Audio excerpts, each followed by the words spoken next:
I'm 41 years old, and for most of my adult life, I was the person my family called when something needed fixing. Not broken pipes or flickering lights, money problems. I was the quiet safety net, the dependable one.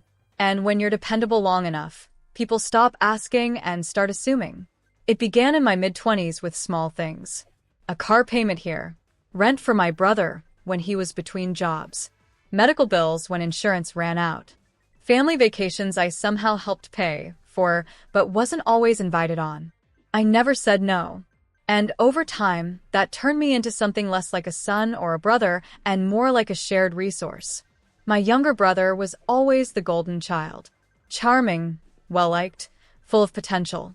He also made reckless choices, jobs he didn't keep, purchases he couldn't afford, a lifestyle built on optimism instead of math.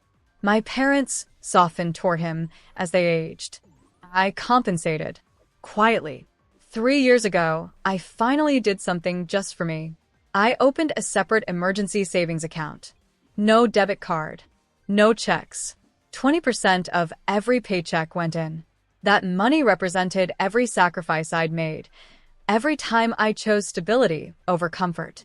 $45,000. Peace of mind. Or so I thought.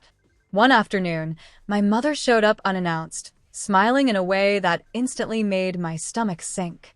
She sat down, pulled out a folder, and proudly showed me my own bank statements. Then she said it casually, like it was obvious. She had taken $41,000 from my savings to pay my brother's overdue mortgage. I remember sitting there, my heart racing, hearing her explain why she was right. Because she's my mother. Because family helps family. Because I could rebuild the savings. Because my brother needed it more than I did.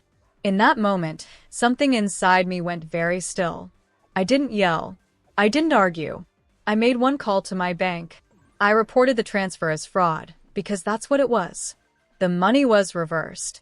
The account frozen. And for the first time in my life, I didn't absorb the consequences for someone else. The fallout was immediate.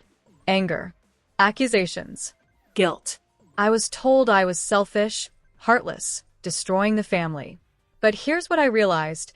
Boundaries feel cruel to people who benefit from you having none. My brother lost his house. It was devastating, but it was also the result of his choices.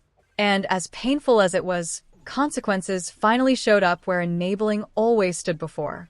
I bought my own home not long after. A small townhouse. Quiet.